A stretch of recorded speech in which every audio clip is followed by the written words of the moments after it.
What am I working with? Dan, you have to take a finger. I feel for you all. If you can do that, you'll only lose by 20.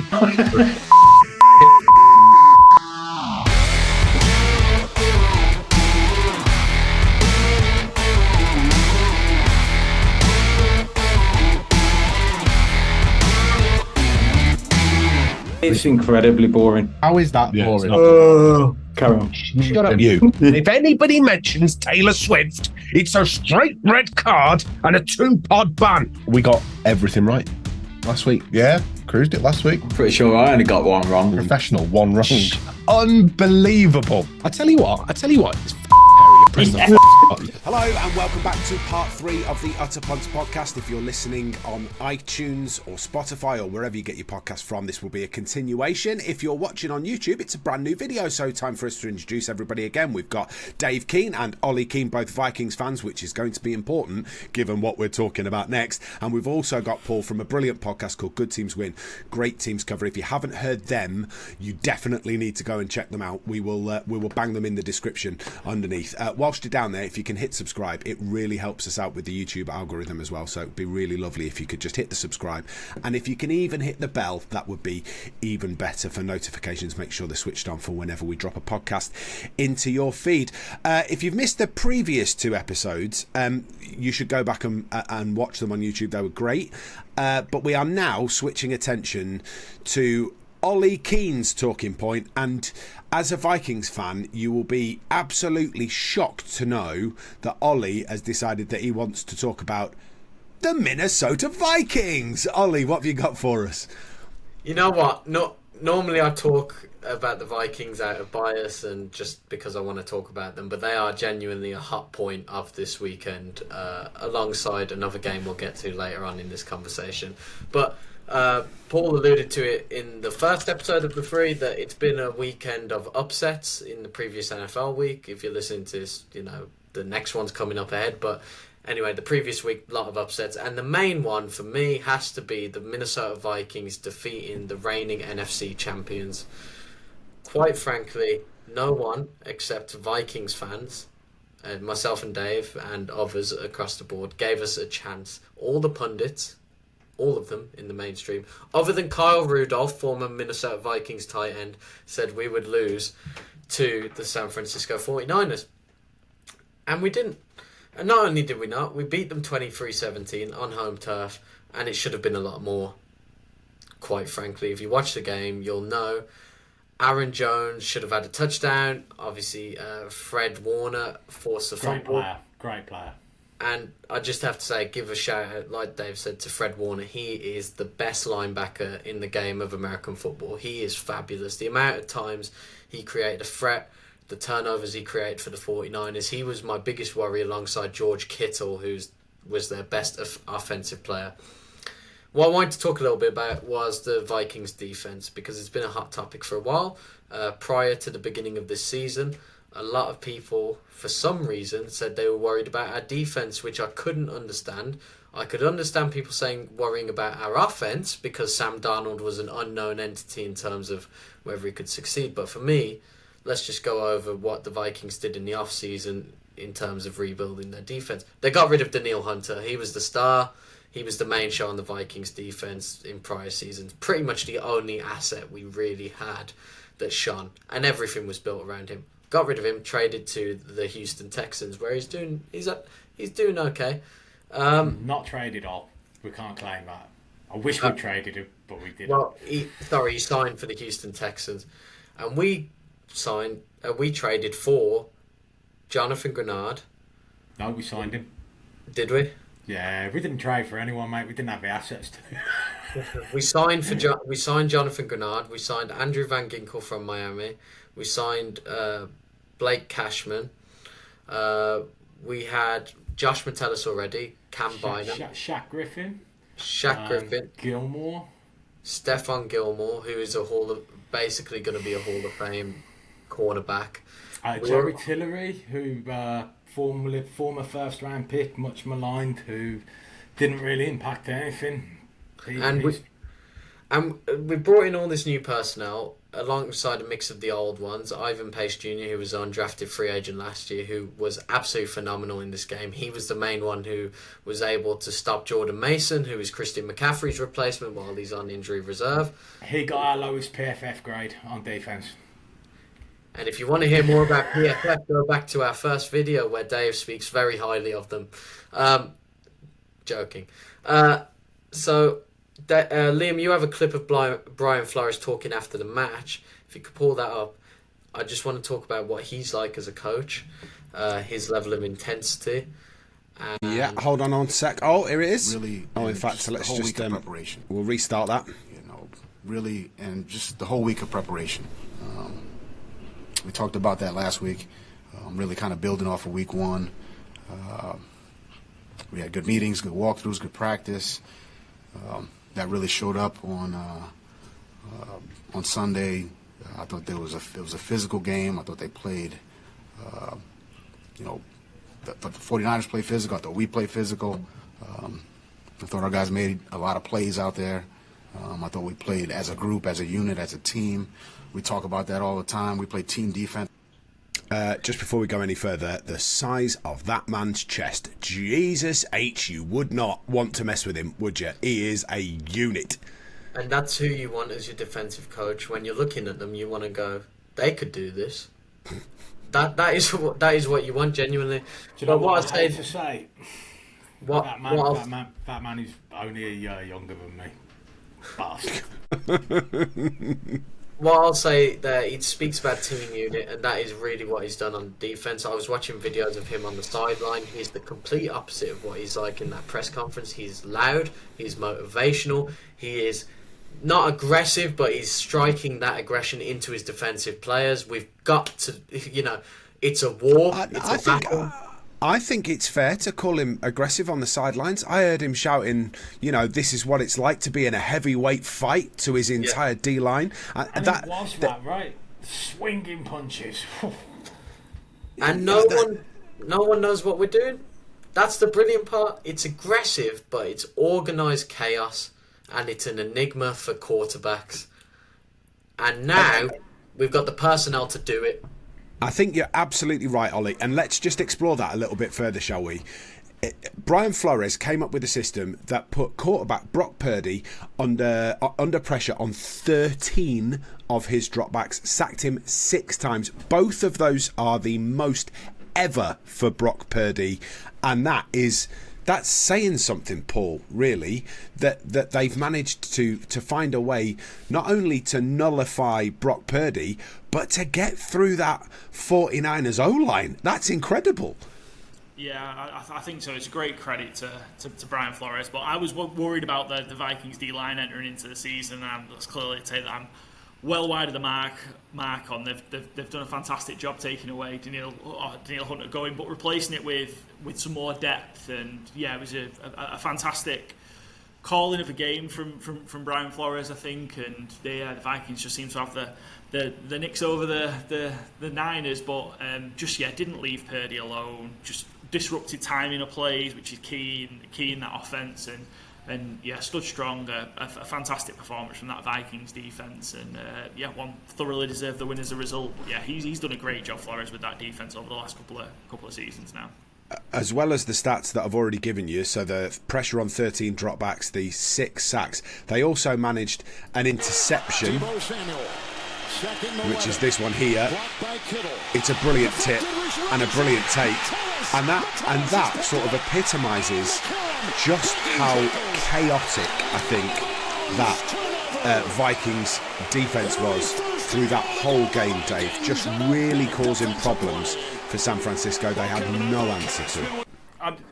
I mean, San Francisco moved the ball for 400 yards. Their running back had a good game. But they couldn't score. And that was the thing. What he managed to do was set things up so that in the high leverage moments he was able to cause chaos. And this is the thing, Ollie made the point, we have the personnel to do it. Let's explore that for a second, right? What we've been able to do is to sign depth because Kirk Cousins left. And like, I know that people don't want me to hark on about it, but had we extended him, we'd have had this year's quarterback money, next year's quarterback money, and the following year's quarterback money to worry about. What we were able to do, what Crazy Adolfo Mensah was able to do, and I'm more smug about him than anyone else because I've always liked the man, and I was gutted with the way the 2022 draft class worked out.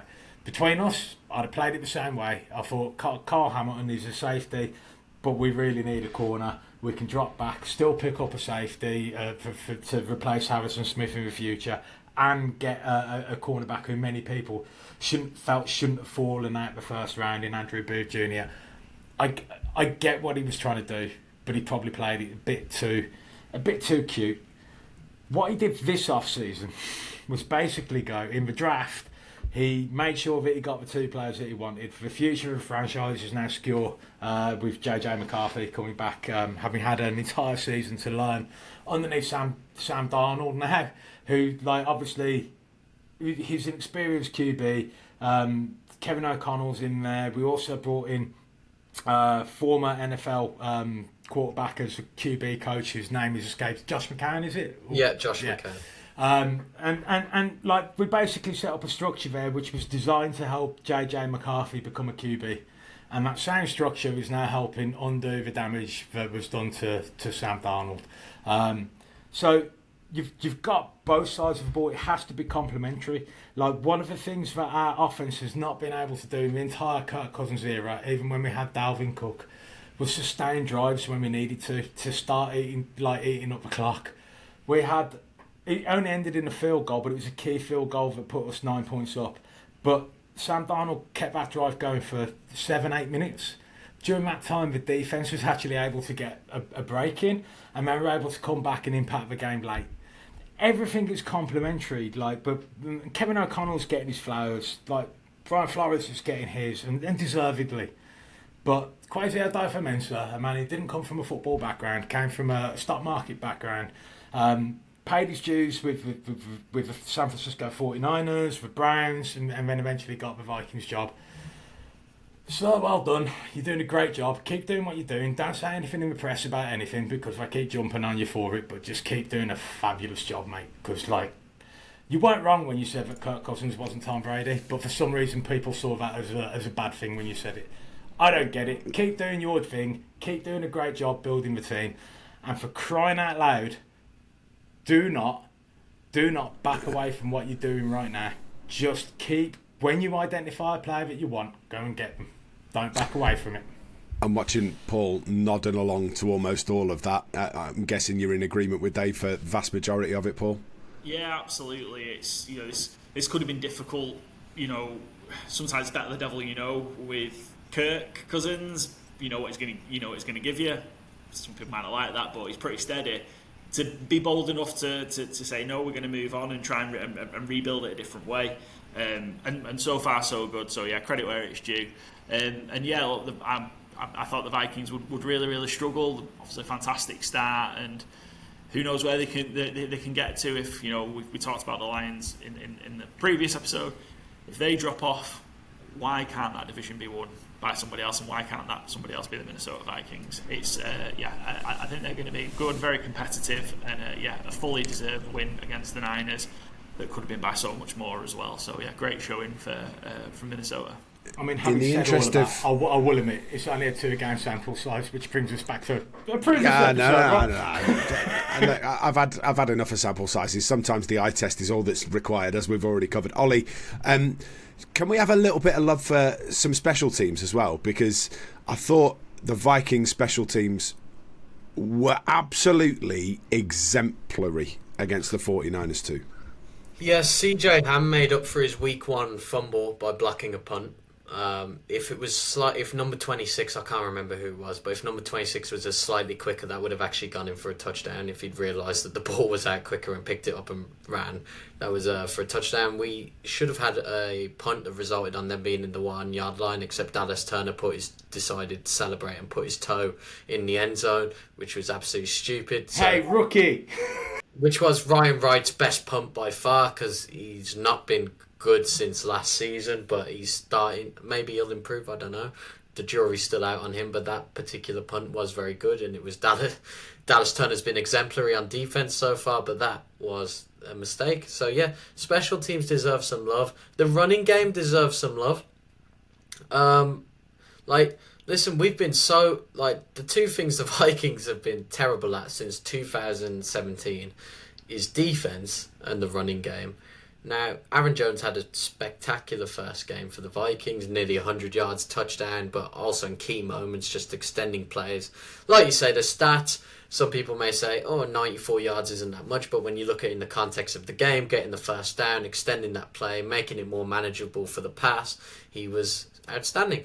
And Ty Chandler, as the 1-2, was brilliant in the first game. Kind of switched in this game. Ty Chandler looked more like the 1, and Aaron Jones looked more like the 2. And it's fine because it means they can rest each other. I think Ty Chandler had about 85 yards and Aaron Jones had 35 to 40 yards. He averaged 8.2 yards per carry, which is something I haven't seen from a Vikings running back in a while, Chandler. But it was because Jones basically he forces defences to get used to defending runs a particular way, and they complement each other. But yeah, Matt Daniels, by the way, is the Vikings special teams OC who... Yeah, you're doing a good job as well, mate. But it's a 2-game sample size, so enough on sample sizes. Look, it could be worse. You could have, you could be the New York Giants, couldn't you? Because they lost the game by 3 points, and even though their kicker was on the injury list, decided not to put any contingency in place, and then don't score a bleeding field goal for the whole game, and then lose the game by 3 points. It's absolutely batshit mental. So let's just be cheerful, shall we, that at least somebody's got the special teams right. Liam, your team may be completely ass, but at least you're not the Panthers. Well, yeah, look, that is definitely something I am taking away from this season. At least you're not a Bears fan, really. I'll acknowledge it. You're not really a Bears fan. Because they've got years of misery coming from Caleb, for false hope galore. Back to the Vikings, the defense. Mike Zimmer was the last time we had a good defense. Then Kirk comes in, Dave gets angry for 7 years, and it all falls apart. This has been fully shoehorned in. Yeah, I mean, okay, so we did want to bring up Zimmer, didn't we? Yeah, I was going to say, let's have this absolutely right. You wanted to bring up Mike Zimmer because... I wanted to bring up Mike Zimmer because I think I know who is currently the face on Mike Zimmer's dartboard. And it isn't like Eric Kendricks, it isn't Rick Spielman, it's none of those guys. It has to be, for this reason alone, Alvin Kamara. So at the weekend, look, we know Zimmer's a great DC, but everyone has their Achilles heel. And what I think it is that Eric Kendricks maybe a couple of years ago lost a couple of yards of pace in order to be able to track down Alvin Kamara, because Alvin Kamara versus the Vikings so this is Mike Zimmer's last game as head coach when he played against New Orleans in the regular season on Christmas Day. And it was a bad Christmas for us. Alvin Kamara rushed for 155 yards on 22 attempts, averaging 7 yards per carry, and he ran the ball in, get this, 6 times, so that's 6 touchdowns from rushing the ball. And he only averaged 5.7 yards per reception on 3 receptions against us, and didn't manage to run any of those in. So it's only 6 touchdowns there. But then this most recent Sunday, wow! I mean, we know what happened, right? How many touchdowns did he manage? Was it 5? I think 3 rushing, 2 receiving, and quite honestly, that's 11 touchdowns in 2 games that Eric Kendricks and Mike Zimmer have given up against Alvin Kamara. And we are now getting to the nub of the situation, all right? Paul, would you like to explain to everybody who it is you actually support? Yeah, I'm a long-suffering Dallas Cowboys fan, and I'm very much sick of the sight of Alvin Kamara. So do we. The only saving grace was that Alvin Kamara was part of my fantasy football team. So as much as getting hammered by the Saints hurt, little bit of solace in me. You know, the only good reason for fantasy football is covering that kind of thing. But it was horrible. The Saints were good. Were good, and the Saints may continue to be very, very good. They seem to have got it rolling on offense, and that Cowboys defense that we thought might be okay is gonna be terrible. I think. Yeah, it's not built to play from behind. That Cowboys defense. So yeah, it was a rough one on Sunday. It's not. I mean, could be worse. You could be a Giants fan. I was about to say there's another team. It could be because there's another team out there who have high hopes every year. They have a very level-headed fan base, but they haven't had the best of starts this season. So I just wanted to say thank you to Kirk Cousins for taking advantage of Vic Fangio defence to allow the Eagles to be put to bed, which is the saving grace for Paul. At least the Eagles lost as well this weekend. But yeah, that was embarrassing. Apparently, the Eagles defence didn't think they were going to go back on the field. Fangio coaches up at a booth, and there was talk about the fact that they didn't expect to go back on the field, so when they went back out there, they were completely unprepared. I mean, the question I really have to ask about that Falcons-Eagles game is, why did you not put Kirk Cousins under any pressure? Everybody knows, keep Kirk under pressure. 2 out of 14 dropbacks he was pressured on. It's just terrible. I cannot wait with that though, because it basically means that he's staying in a while longer and they're not going to get Phoenix and soon. I cannot wait until he comes up against Brian Flores' crazy, chaotic defense. He's going to crumble. But in terms of the Eagles, not just their defense, their offense, man. Jalen Hurts looks so slow running the ball. He looks like he's completely lost it, and that was meant to be his thing, really. He's put muscle on. Yeah. He wanted to try to protect himself. But he looks... Lamar this year had to shed the pounds for the same reason. He looks terrible. He looks so... Obviously, Saquon should have caught that. That was terrible on his part. I mean, you could take the man out of the New York Giants, but can't take the New York Giants out of the man. I need to see Liam's face. Oh yeah. But I love this Eagles downfall, as does Dave, and as Paul does probably as well. Yeah, they look terrible. The fact that Kirk won by a point, that's his you like that moment for the Falcons, and that's all they're gonna get. We had a game like that. Washington had a game like that. There you go, Falcons fans. You're done after this. Look, I think it's worth pointing out that Eagles had a 1-6 collapse at the back end of last season, and it's starting early this season. And joy of joys, let's keep it rolling. Sirianni's going to be quiet. I just didn't expect to be doing right quite so spectacularly after, what was it, 10-1 they started? Yeah, crazy. Look, gents, that's all we've got time for. We've run out of time, especially as Dave's got some kind of work call that he needs to go on at 7:45 in the evening, which is weird, but okay, fair enough. I understand. It's more friends, mate. It's more working friends. Oh, why not just get the pub then? Odd. Don't like going out into public. Come on. Okay. That doesn't surprise me about you at all. If you have been watching on YouTube, thank you very much indeed. Just make sure you've hit the subscribe button, click the bell so you get a notification anytime that we drop a new episode. If you've been listening on Spotify, iTunes, or wherever you get your podcast from, it's been an absolute joy. To Dave, thank you very much. To Ollie, thank you very much. And to Paul from Good Teams Win, Great Teams Cover. If you haven't checked out their podcast, do it right now. Thank you very much for being a late substitution, number one on our depth chart after the starting quarterback. Thank you very much indeed. Appreciate it, Paul. This has been Utter Punts, and we will see you next week.